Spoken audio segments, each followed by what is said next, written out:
Hello and welcome back to SJ Cartier Limited Convos.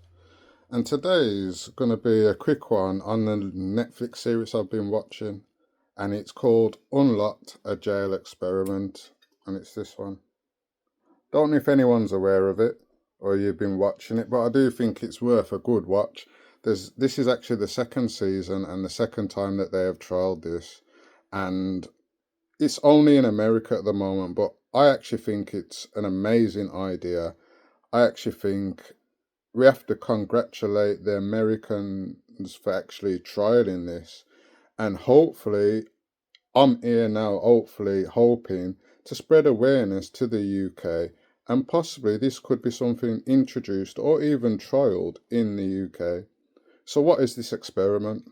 This experiment is where they have allowed one wing in a prison to have full control of the wing with no prison guards actually in the vicinity having to manage the prisoners, open their cell doors, bring them food, etc., etc. And for a lot of people that probably have never been to jail, they would say, why would you ever give the prisoners who have locked themselves off, committed a crime, a chance to feel like they are free and leave them to do what they want to do when in fact they are criminals and they don't deserve to have the choice? But then also, they're not thinking at the positives of the outcomes of what these experiments and actually giving prisoners the actual opportunity to feel a lot more free and a lot less confided and actually grow within themselves and actually keep their relationships to a point where they now don't have to return back to this prison system. Because one thing that everybody can agree with right now is the prison system does not work. It does not, people aren't sent to prison and then make such a life decision change that, oh, this first time I went to prison, I will never go back. It is a high percentage. I haven't checked the percentages. I should do that now. What is the percentage of people that return back to prison in the UK? What percentage of prisoners reoffend or return to prison, return to jail? In the UK, approximately 26.5% of adult offenders reoffend within 1 year, with rates rising to over 56% for those serving sentences of less than 12 months. According to the recent Novus reports and Ministry of Justice data, other studies indicate that up to 80% of all offending in England or Wales are linked to reoffenders. So over 80% of offending is linked to reoffenders. Recalls to prison: there has been a sharp increase in recalls to prison for breaching license conditions, with one report showing 67 people recalled for every 100 released in late 2024, though only 24% of these were due to new offences, which is quite when you look at that, it's quite scary to think as well. Only 26% of those were down to, wait, only 24% of those were due to new offences. So, really, what is the problem? People commit crime because they see no. Well, there's a lot of variety of reasons why people commit crime. As you see, I'm getting my hair done, so my head may get pushed in. It's all right. But yeah, a lot of people return back to jail. A lot of people go to jail for variety of things. They go back to for domestic cases, but the main priority of what most people return back and continue going back to jail for is for that money, whether it be fraud, robbery, theft, drugs, whatever it may be. It's all down to some type of monetary gain.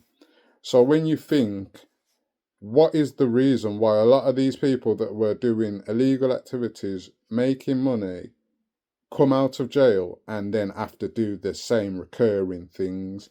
Is it because they are not allowed to build connections while they are in jail? They are not allowed to build themselves up with qualifications or enough qualifications that when they get out, that these qualifications will be respected, not just because of the qualification, but respected by the person that's fulfilled this qualification, regardless of their criminal record, because you're either smart enough to pass the test or you're not. So regardless of whether you've been to jail or not, that shouldn't really stop employers from employing people into their jobs unless the crimes they were committing may put someone else at danger. So if you are a kind of PDF, or you are someone that puts your hands on women, or you seem to have anger problems that you fight and get angry, then you shouldn't be in positions where there are vulnerable adults or children. We get that. But then when you're someone that, let's say, has sold drugs to drug users who are already taking drugs, who were trying to build a business, try and make money for themselves to feed themselves and live a life, pay rent, and do the regular things that a normal job would give them. Those ones, why aren't they put into jobs? Because really they were actually self-sufficient. They actually had a brain plan, and even though they may have got caught for whatever reason, they had enough initiative not to sit on the dole, as some people would complain about, and let people work to pay them dole money, and then they make that dole money suffice for the whole month. These are people that actually took it upon themselves to realise that the dole money is not enough, that keep going for jobs is not able to get them a job. And this is why they have now committed another crime, to now, because they have to look for money, and the money they are getting from the dole and the jobs they can't get is not enough for them to suffice. So when we look at people actually returning jail for those reasons, what is the reason why the prison system is not working right now? And for me, I honestly think this experiment opens up a lot of the reasoning, a lot of reasons why, a lot of the reasons. And I've written some of them down here. So the first thing is that they're giving is no prisoners around the wing.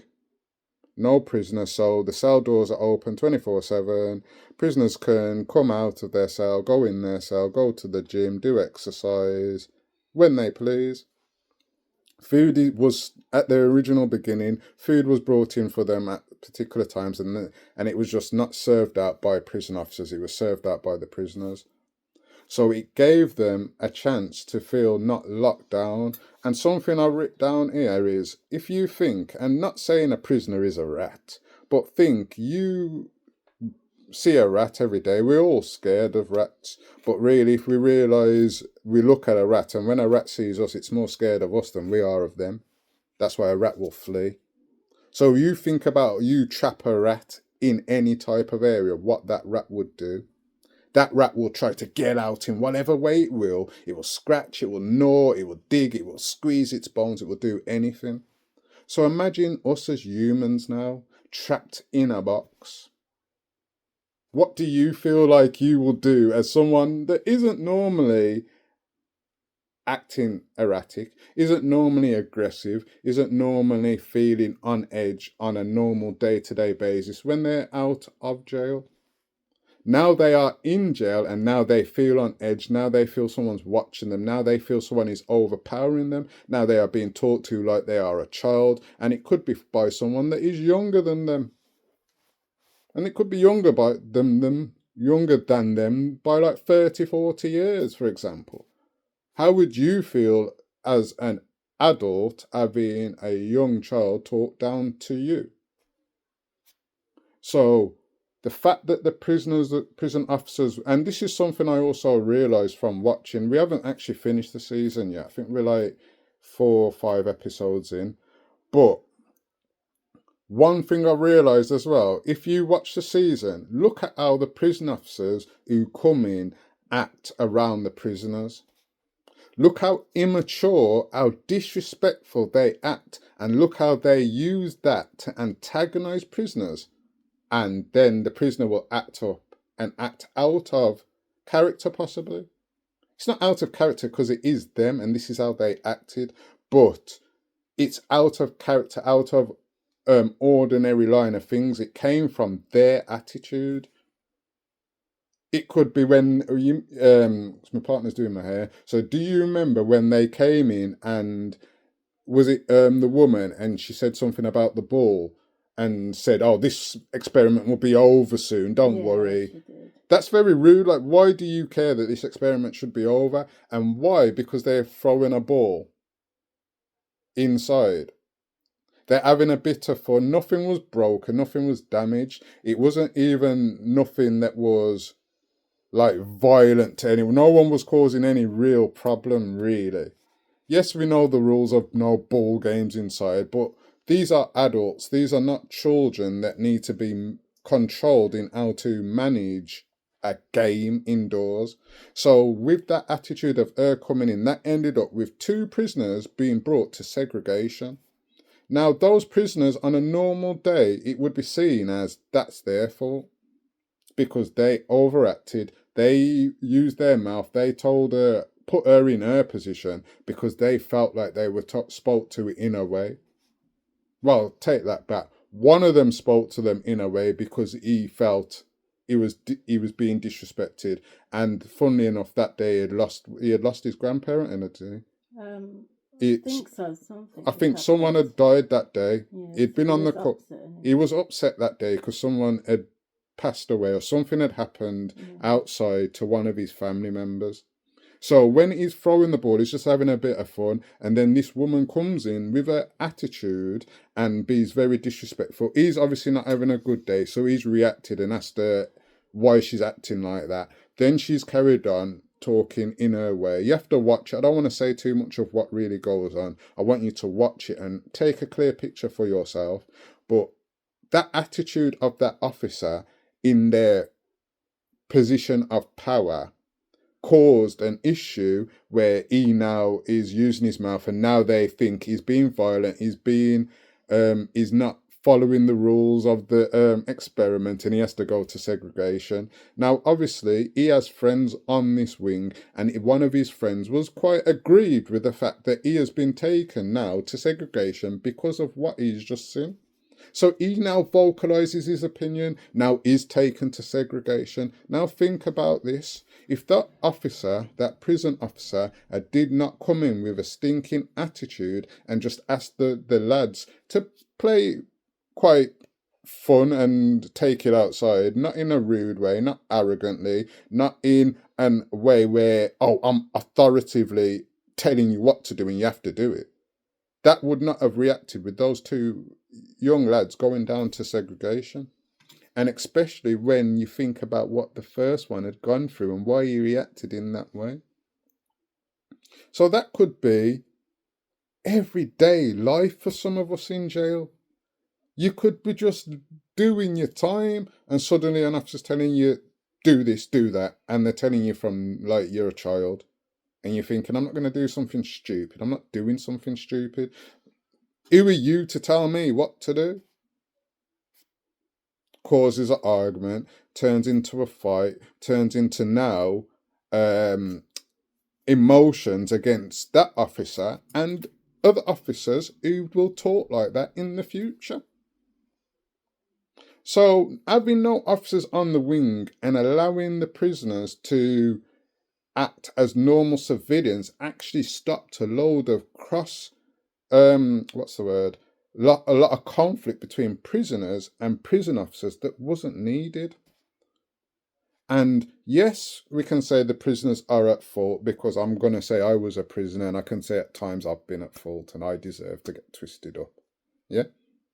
But then there's times where honestly, hand on my heart, this prison officer deserved what was coming to them. This prison officer tried a bit too much to use their collar and what they could feel as numbers of gang to intimidate you and everybody on the wing, because They could just lock down the whole wing for no reason. Now, people have got phone calls to make. As I say, people have people in hospitals. Everybody has family outside. Just because a prisoner is in jail does not mean that he has no family outside. Whether that family cares for him, whether he cares for the family outside, it's irrelevant. He has family and friends outside that he knows, that they know him, and they are going through things, that the things they are going through could affect them.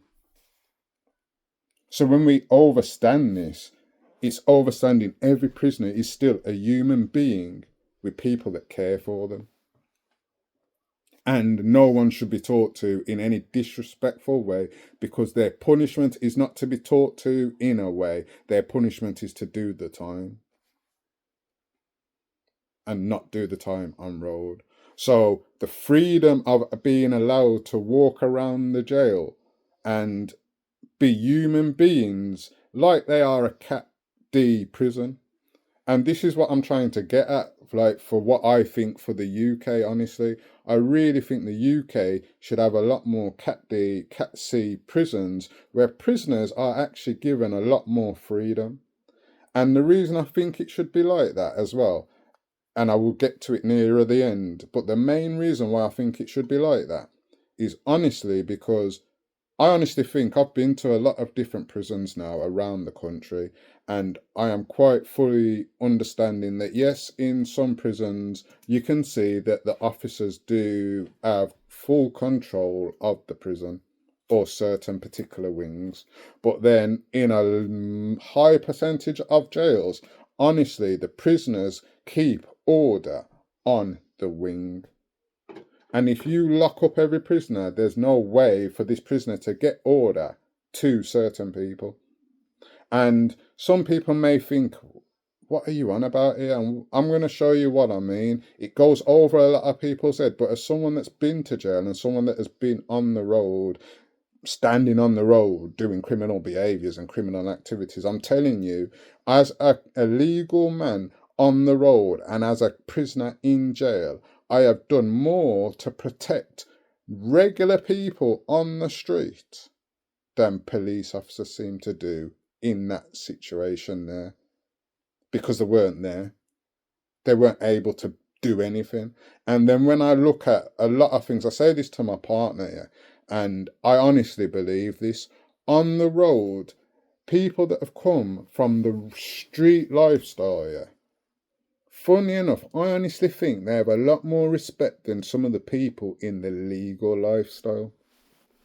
And when I say respect, I mean respect for everyone. They don't pick and choose who they give respect to. I honestly think they show more respect because for me, I'm not going to look down on someone on the roads. And I'm going to show you a couple examples now of me and how people could look down on me regularly, and I don't really tell people what I do, what I get up to, and all these little things. I just do good things for people when I have to, when I can. So, example one, I was walking the other day to the train station. Someone came up to me with a phone. They says to me, showed me the phone. On the phone, it said, I'm deaf. I need £4 for a train ticket. I'm on the way to the train station. I had no change. So I've called someone. I've seen someone in a suit who looks like they have a full-time job. Looks like they look the way you're walking, like you have a bit of money about you. You have a lot more in your bank than I may have in my bank right now. And I don't actually have change. You may actually have change as well. Yeah. So I've called him and said, mate, sorry, this person's trying to get help, but I can't help them at the moment, even though I'm walking to the train station. And hand on my heart, and I didn't tell you this yet, hand on my heart, yeah, I was walking to the train station, and he asked me, you know, when your mind's ticking, what to do? Do I do this or do I not? I had no change, so I had no change to give you in the first place. But because I saw someone else who looked a bit more like you may have changed, I did make a call for you to interact with them. But as he's gone to them, my mind was thinking, if he does walk back this way, obviously I have to buy my ticket, don't I? So because I have to buy my own ticket, and I'm going to buy my ticket now, if he does really need a ticket, I'll buy him a ticket. I haven't got change to give you because it's something I try and uphold upon myself. I don't really just give people straight cash. I see what you kind of need and I try and buy that for you or give that to you or try and put my presence where it needs to be to help you. So me giving you the money, I don't know where that money may go to, but I will buy you a ticket because I have to buy a ticket myself anyway. So it's only £4. I don't mind. The person happened to give him a £10 note, I think it was. This boy, the deaf man came to me and he was so happy. It actually made me, because I felt like I should have said, yeah, I'll buy your ticket straight away, but I didn't. I said I had no change because that's what I read. But my mind was ticking. So when he come to me, I was quite upset with myself that I wasn't able to do what I wanted to do for the person. But I was actually proud because the man came to me and he said, thank you. He kept just saying, thank you, like in however he was saying it. Thank you. You're very smart. How did you know to go to him? And he's just saying thank you. He's like, oh, thank you. And he was just so happy because the man had obviously gave him a £10 note. He hadn't actually gave him £4 that he was asking for. He gave him a £10. So for me, that was a good deed, even though I wasn't able to give the charity. Now, second point of view is here. And to add that in, and real point of, I was on the way to the train station, yeah, so I wasn't able actually at the train station yet. And so when I got to the train station, that person was saying, oh, thank you to me. Someone had noticed this. Regular person, another person with a full-time job that does earn a lot of money. I can tell. You can tell the people that have a good job. Just put it that way. And I could see they were so shocked that this person was so happy and smiling at me and saying thank you because they watched the whole interaction, that they felt the need to say to me, I wish I could have helped him as well, but I had no change. And I thought, that's quite funny because I had no change either, but you see what I actually done? I tried to help him and not just leave him in the street wandering. I tried to find another solution for him. And if that solution didn't work, if he was coming back that way, he had another solution. A solution that this person said to me, they had no cash, but you were standing in the train station already. You could have brought them the ticket for the £4, something I was considering. And as I say, my bank isn't full of money to be saying I can just always throw 4s, 5s, 10s, 20s at people on the street. But I was still willing to do it and leave certain things I had to think about. Just a thought, because I'm in this phase of I'm getting into Ramadan, so any charity I can do is a blessing for me. And I'm losing where I'm going, but I'm trying to prove the point of sometimes the people that look like they do well and are legal and never been to jail will actually forget the people that need help on the road and forget the regular people that actually need this help. Because also something happened again. I had to jump on a bus the other day. And when I went to jump on the bus, 2 foreigners jumped on the bus. And what I saw with my eyes was they gave the person a note. And I honestly feel like they gave the bus driver 2 notes. Did I tell you about this? Don't think so. No, okay. The person came on the bus, the 2 foreigners, and they couldn't speak proper English. I could see that. They've gave the bus driver what I presume to be 2 notes, but he said it was 1 note, yeah? And then they've give the man and the woman no change, but he's given them 3 tickets. Now, I'm looking at this transaction and I'm thinking, you've just jinnled these people. You've scammed them. I didn't even tell you about this, did I? I'm thinking you've just scammed them. I'm saying, mate, what have you just done there? Because I can see clearly that they gave you more than enough for that bus. And I don't see you giving them no cash back, mate. You are not giving them any cash. What have you just done? And he's tried to explain to me that he's given them a ticket with a voucher on that they can use on a next bus as well as their 2 tickets. Now, I'm confused. You've given these foreigners 3 tickets. And neither of these tickets, they understand what they are for with no money back. You've basically tried to rob them in my eyes. And you've tried to jinnle them. And I've as a normal person, I felt the need. I had to say something. I had to say something. So I had to question him. Indian man's telling me, no, look, I've given it. I'm saying, bro, how can you just give them tickets and not explain to them anything about what you've given them? So they don't know that this is a credit voucher right now. So I've had to explain, I had to take the tickets from them, and I had to hold up the bus and explain to them that what he's actually done is, these are your actual tickets for your journey now, and this is saying is your money that you should have got the change for, that I could see that he hadn't given you. Do you get that? So you have to use this on another bus, but you have to keep that separate from your actual 2 travel tickets. And I explained it for them properly, but I felt so good for that. You know what I want? Because honestly, they could have thrown that away and lost money. And honestly, and the real reason I jumped in was, as I say, I felt like they gave him 2 notes as well. I don't think he gave them 1 note. But then that shows how people... I'm telling you, this Indian man, he's not Indian. He's Indian English. This whole English rob you. Rob you blind. You know what I'm trying to say? But back to the original point of what I'm saying. The original point.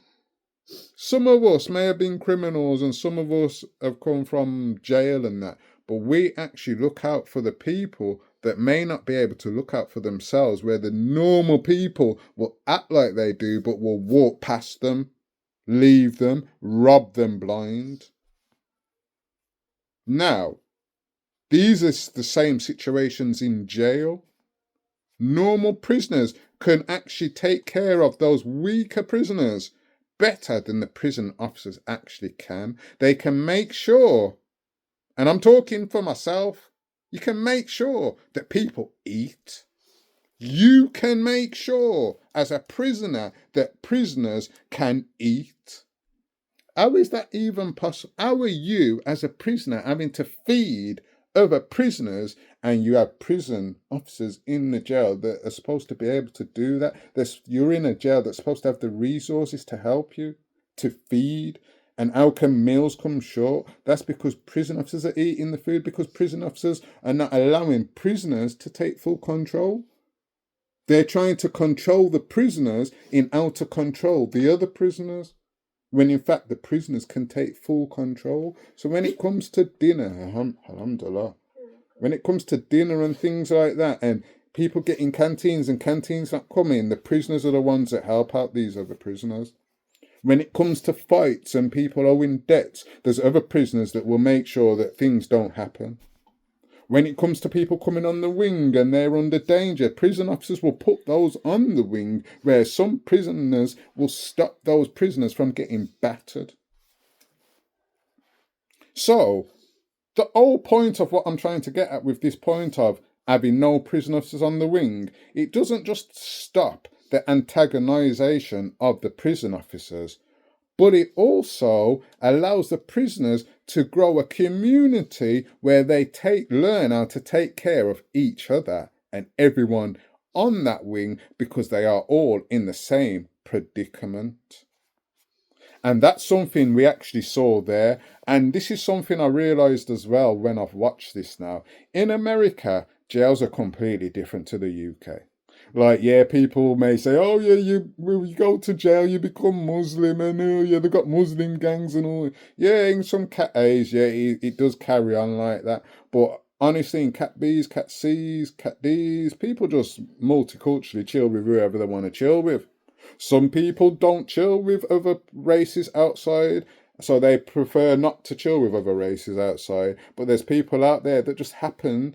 In jail, you just happen to get to know people of all cultures and all areas and everything. So you just end up having to talk to people. You're just having to communicate with people. You're forced to communicate.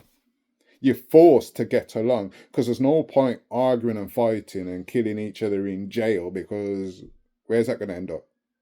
In a worse jail than where you're at now. So honestly, for me, something that I realised was, the US jails, they have a lot of racism, they have a lot of segregation. And even watching this program for them showed to me that they could actually get along with each other in the end.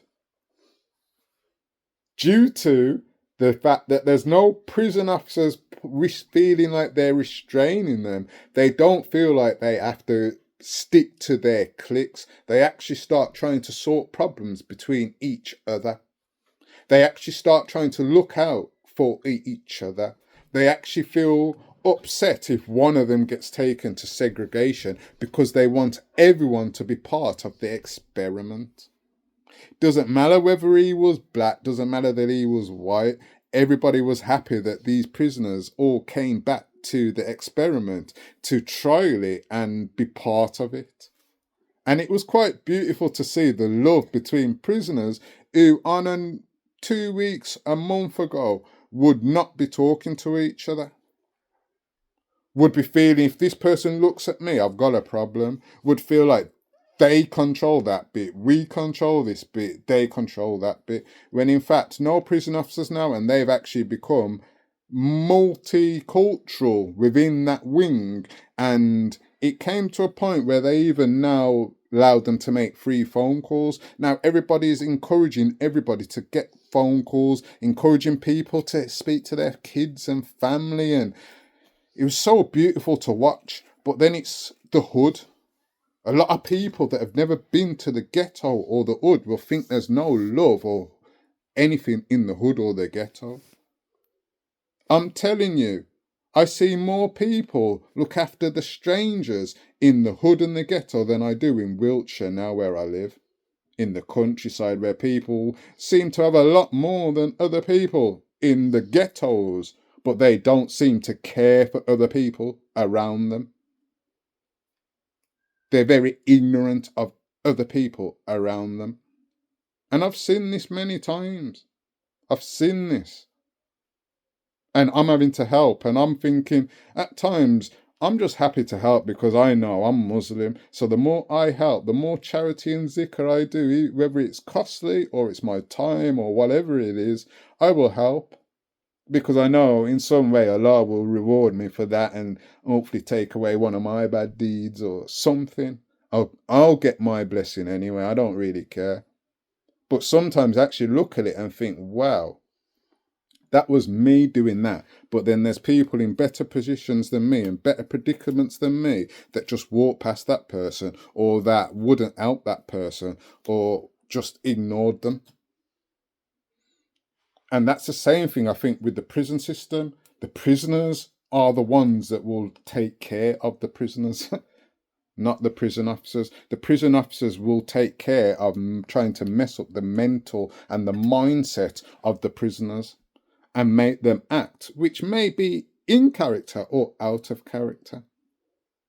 So giving them free phone calls as well, it's something that people may consider in the UK. If the prisoners were given free phone calls to speak to their family and friends, yeah, do you think you'd have as many mobile phones in the prison? Do you?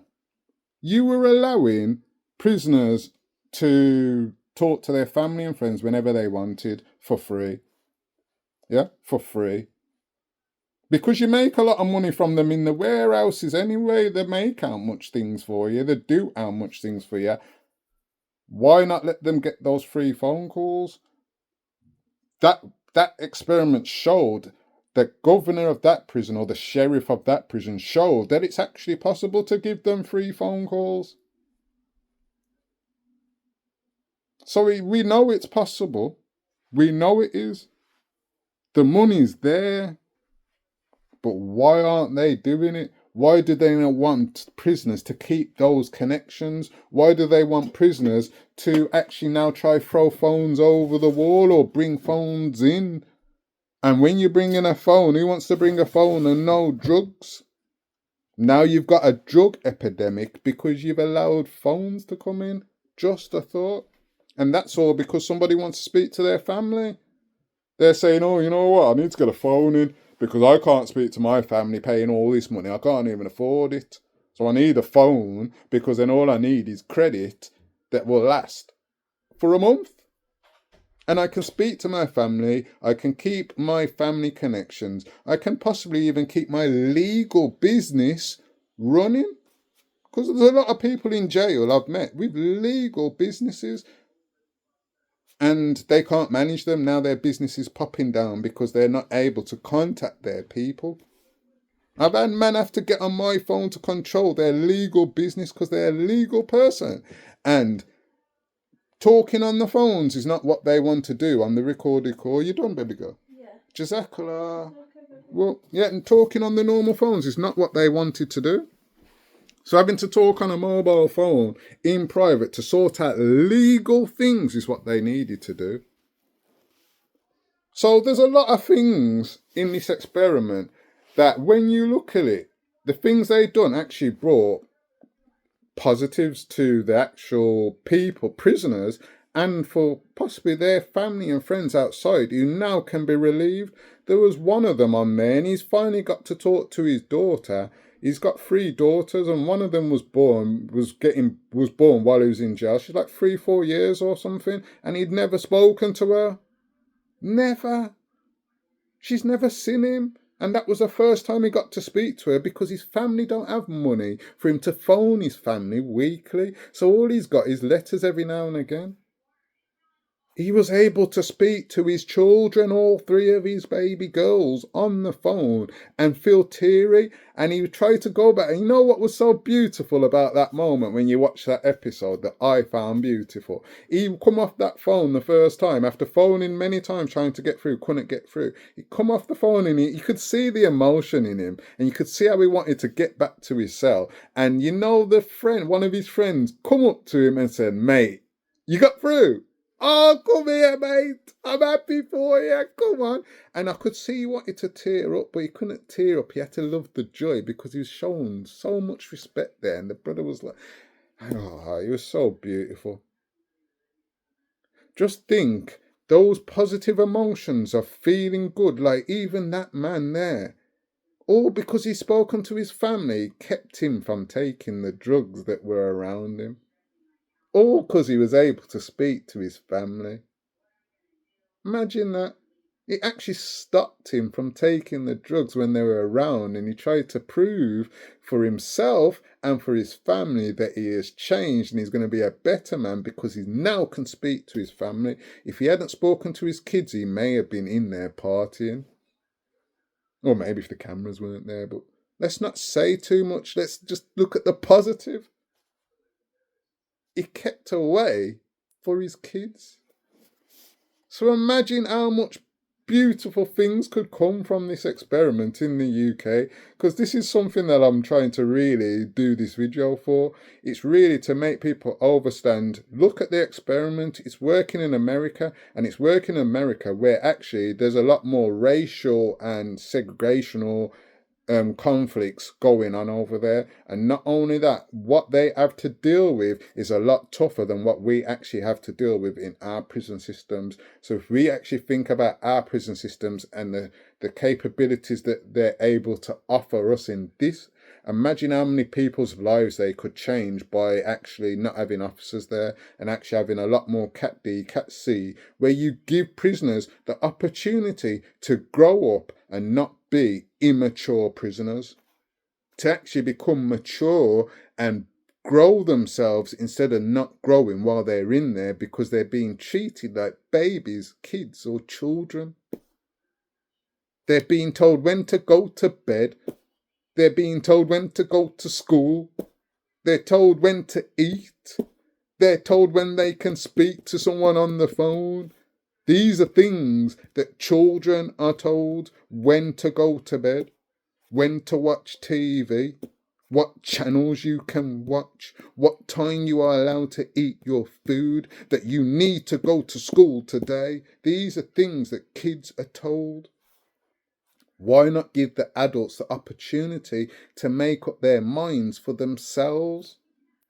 Because you may find a lot of them may have a lot of courses that you don't offer that they would love to do that could change their lives. Just settle on that. If you spoke to the prisoners and asked them why they don't want to go to education, and then asked them what courses you would like to do, even if you were to go to education, you may find out a lot about the prisoners. You may actually change a lot of prisoners' lifestyles before they get out onto road and have no structure. Because as I've said to you in my previous videos, no probation, no one helped me to get to where I am now. No one, no friends, no family, no government helped me. I've had to do this all for myself. Nobody just gave this ex-con a job. No one just gave this ex-con, you know what? Let's give him this little loan to make that business go to where it needs to go to. You know, those 20 grand, 30 grand loans, or those 20 grand, 10 grand grants. Let's give those to the ex-con black Muslim business and see where he takes it. Give them a chance. We don't get that. We've had to build it step by step, bit by bit.